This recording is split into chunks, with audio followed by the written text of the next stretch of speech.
नमस्कार विद्यार्थी मित्रांनो, तलाठी भरती 2026ची तयारी करणाऱ्या सर्व विद्यार्थ्यांचे महाभरती अकॅडमी चॅनलवर स्वागत आहे। आजच्या या व्हिडिओमध्ये आपण MPSC पॅटर्ननुसार तलाठी भरती सामान्य ज्ञानचे 20 अतिमहत्त्वाचे प्रश्न पाहणार आहोत। आपण चॅनलवर नवीन असाल तर चॅनलला सबस्क्राईब करा व व्हिडिओ आवडला तर इतर मित्रांसोबत शेअर करा। प्रत्येक प्रश्नाचे स्वतः उत्तर नक्की कमेंट करा। चला तर व्हिडिओला सुरुवात करूया। तर आपला पहिला प्रश्न आहे, राज्यात राष्ट्रपती राजवट कोणत्या कलमानुसार लागू केली जाते? याचे ऑप्शन्स आहेत ए कलम 356, बी कलम 370, सी कलम 368, डी कलम 352। सर्वांनी आपले उत्तर कमेंट करा। तर याचे बरोबर उत्तर आहे ऑप्शन ए कलम 356। राष्ट्रपती राजवट कलम 356 अन्वये लागू केली जाते। जेव्हा राज्यातील घटनात्मक यंत्रणा कोलमडते असे राष्ट्रपतींना वाटते तेव्हा राष्ट्रपती राजवट 356 कलमनुसार लागू केली जाते। पुढील प्रश्न, कायद्यापुढे समानतेचा हक्क राज्यघटनेच्या कोणत्या कलमात आहे? याचे ऑप्शन्स आहेत ए कलम 32, बी कलम 21, सी कलम 19, डी कलम 14। सर्वांनी आपापले उत्तर कमेंटमध्ये टाईप करा। याचे बरोबर उत्तर आहे पर्याय डी कलम 14। कायद्यापुढे समानतेचा हक्क राज्यघटनेच्या कलम 14 मध्ये आहे। कलम 14 नुसार कायद्यापुढे समानता व कायद्याचे समान संरक्षण हा मूलभूत हक्क सर्व नागरिकांना दिला आहे। प्रश्न तिसरा, पंचायत राज व्यवस्थेला घटनात्मक दर्जा कोणत्या घटनादुरुस्तीने मिळाला? याचे ऑप्शन आहेत ए 75वी, बी 73वी, सी 74वी, डी 72वी। याचे करेक्ट उत्तर आहे ऑप्शन नंबर बी 73वी।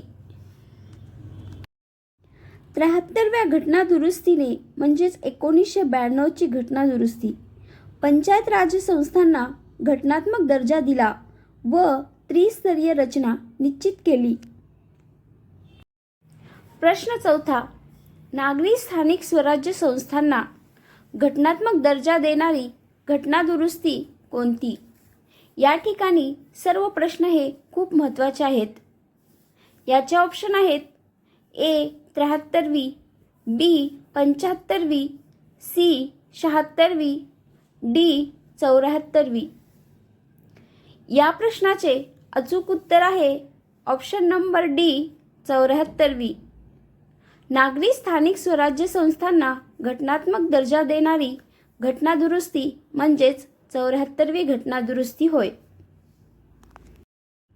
74व्या घटनादुरुस्तीने जी 1992 मधील आहे, नगरपालिका व महानगरपालिकांसारख्या नागरी स्थानिक स्वराज्य संस्थांना घटनात्मक दर्जा दिला।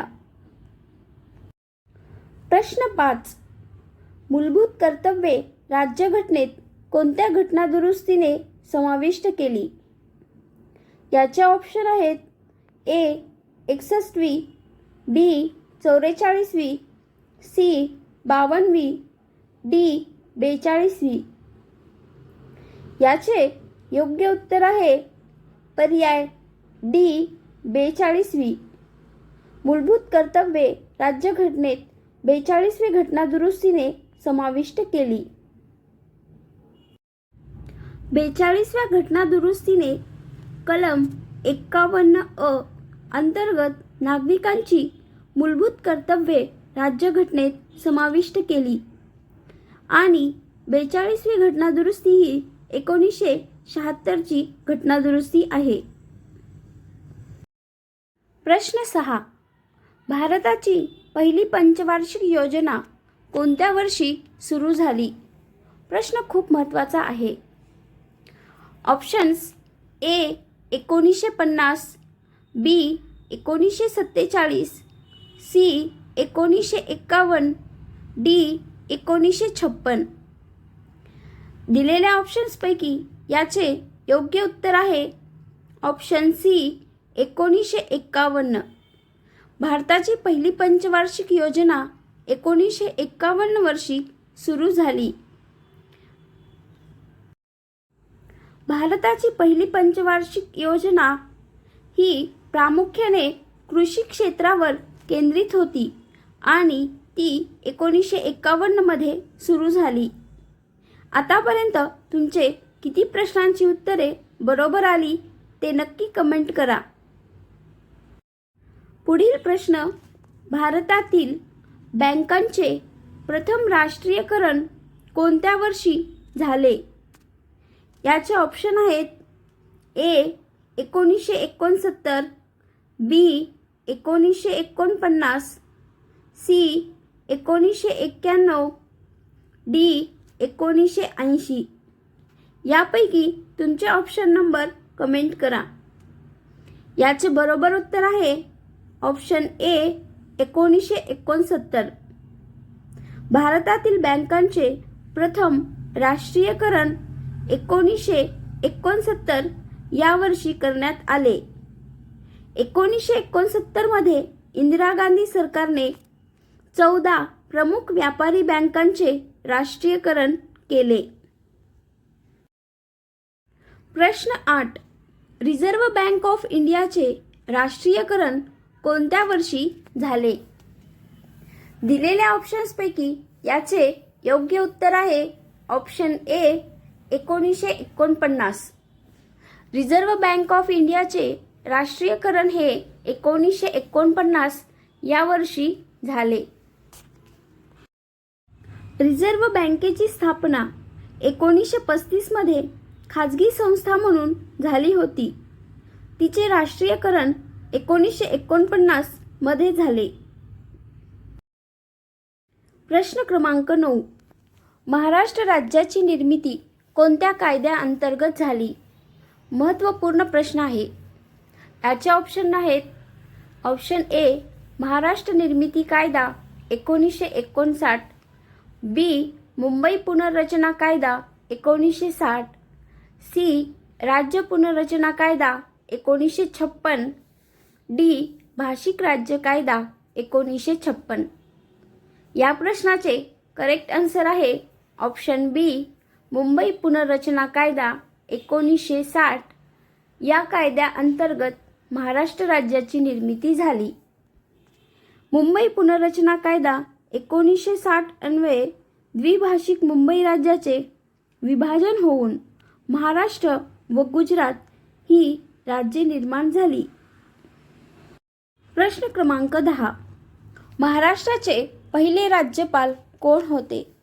हा प्रश्न खूप बेसिक आहे. याचे उत्तर सर्वांना यायलाच पाहिजे.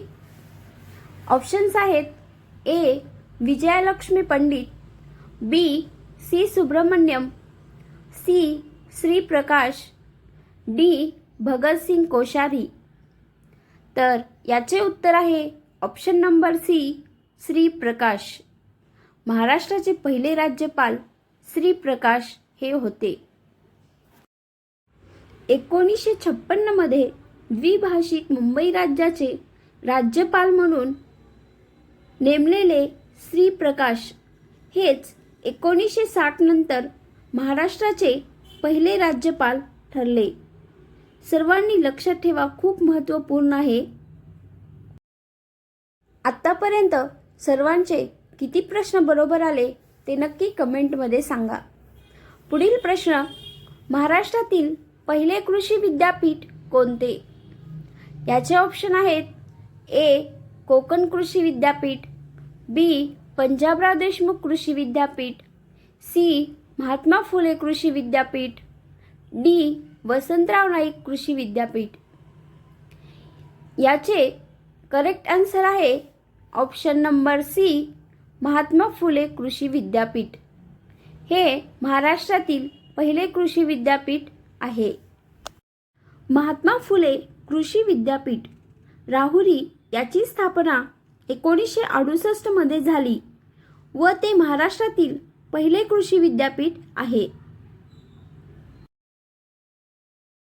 प्रश्न क्रमांक 12. भारतातील सर्वात जुने उच्च न्यायालय कोणते? याचे ऑप्शन्स: ए. अलाहाबाद उच्च न्यायालय, बी.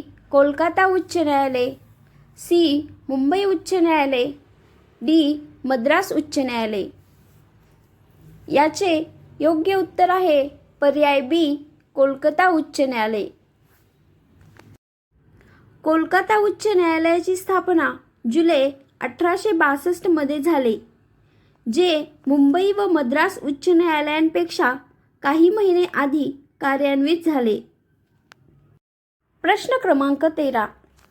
भारतातील पहिली जनगणना कोणत्या वर्षी झाली? खूप इम्पॉर्टंट प्रश्न आहे. याचे ऑप्शन: ए. 1881, बी. 1901, सी. 1872 आणि डी. 1951. याचे बरोबर उत्तर आहे पर्याय सी, 1872. भारताची पहिली जनगणना 1872 मध्ये झाली. ती असिंक्रोनाइज्ड होती. तर पहिली संपूर्ण समकालिक जनगणना 1881 मध्ये झाली. सर्वांनी लक्षात ठेवा. प्रश्न क्रमांक 14. महाराष्ट्रातील सर्वाधिक आदिवासी लोकसंख्येचा जिल्हा कोणता? याचे ऑप्शन: ए. नंदुरबार, बी. गडचिरोली, सी. धुळे, डी. पालघर. याचे योग्य उत्तर आहे पर्याय ए. नंदुरबार. कोणाकोणाचे उत्तर बरोबर आले त्यांनी कमेंट करा. नंदुरबार जिल्ह्यात सुमारे 60% लोकसंख्या आदिवासी असून तो महाराष्ट्रातील सर्वाधिक आदिवासी लोकसंख्येचा जिल्हा म्हणून ओळखला जातो.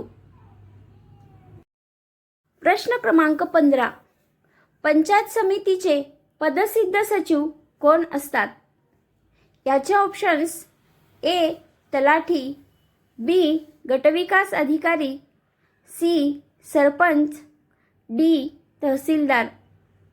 याचे करेक्ट आन्सर आहे ऑप्शन बी, गटविकास अधिकारी. पंचायत समितीचे पदसिद्ध सचिव गटविकास अधिकारी हे असतात. गटविकास अधिकारी हे पंचायत समितीचे पदसिद्ध सचिव व प्रशासकीय प्रमुख असतात. गटविकास अधिकारी म्हणजेच BDO होय. प्रश्न क्रमांक 16. जिल्हा परिषदेचे मुख्य कार्यकारी अधिकारी कोणत्या सेवेतून नेमले जातात? दिलेले ऑप्शन्स: ए. भारतीय महसूल सेवा, बी. भारतीय प्रशासकीय सेवा, सी. राज्य प्रशासकीय सेवा, डी. भारतीय पोलीस सेवा. याचे करेक्ट आन्सर आहे ऑप्शन नंबर बी, भारतीय प्रशासकीय सेवा म्हणजेच IAS. जिल्हा परिषदेचे मुख्य कार्यकारी अधिकारी हे भारतीय प्रशासकीय सेवेतून नेमले जातात. जिल्हा परिषदेचे मुख्य कार्यकारी अधिकारी म्हणजेच CEO. CEO हे IAS अधिकारी असतात. प्रश्न क्रमांक 17. चले जाव ठराव कोणत्या शहरात मंजूर झाला? याचे ऑप्शन्स आहेत: ए. मुंबई, बी. दिल्ली, सी. पुणे, डी. नागपूर. याचे योग्य उत्तर आहे पर्याय ए. मुंबई. चले जाव ठराव मुंबई शहरात मंजूर झाला. ऑगस्ट 1942 मध्ये मुंबईतील गवालिया टँक मैदानावरील अखिल भारतीय काँग्रेस अधिवेशनात चले जाव ठराव मंजूर झाला? प्रश्न क्रमांक 18.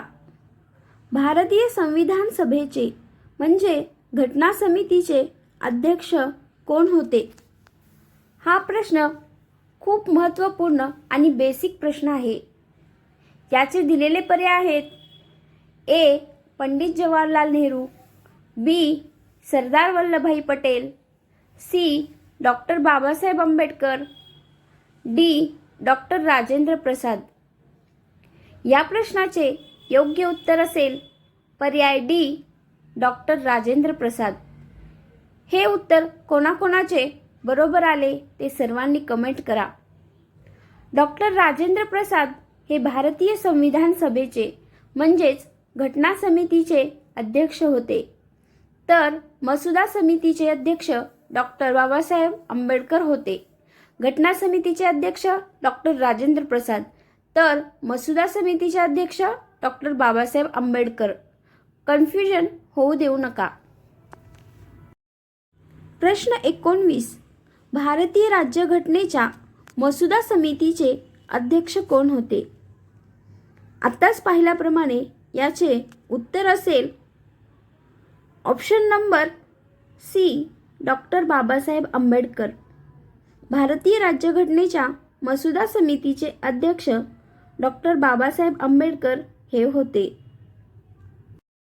डॉक्टर बाबासाहेब आंबेडकर हे राज्यघटनेच्या मसुदा समितीचे अध्यक्ष होते, म्हणून त्यांना राज्यघटनेचे शिल्पकार मानले जाते. हे जोड्या लावामध्ये सुद्धा विचारले जाऊ शकते. प्रश्न क्रमांक 20. महाराष्ट्रातील पहिला संपूर्ण साक्षर जिल्हा कोणता ठरला? महत्त्वपूर्ण प्रश्न आहे. याचे दिलेले पर्याय आहेत: ए. नागपूर, बी. पुणे, सी. मुंबई उपनगर, डी. सिंधुदुर्ग. या प्रश्नाचे योग्य उत्तर आहे पर्याय डी. सिंधुदुर्ग. महाराष्ट्रातील पहिला संपूर्ण साक्षर जिल्हा सिंधुदुर्ग हा ठरलेला आहे. सिंधुदुर्ग जिल्हा महाराष्ट्रातील पहिला संपूर्ण साक्षर जिल्हा म्हणून घोषित झाला होता. व्हिडिओ आवडला असेल तर व्हिडिओला लाईक करा, इतर मित्रांसोबत शेअर करा व चॅनलला सबस्क्राईब करा. तसेच पुढील व्हिडिओसाठी कमेंटमध्ये यस करा. Thank you.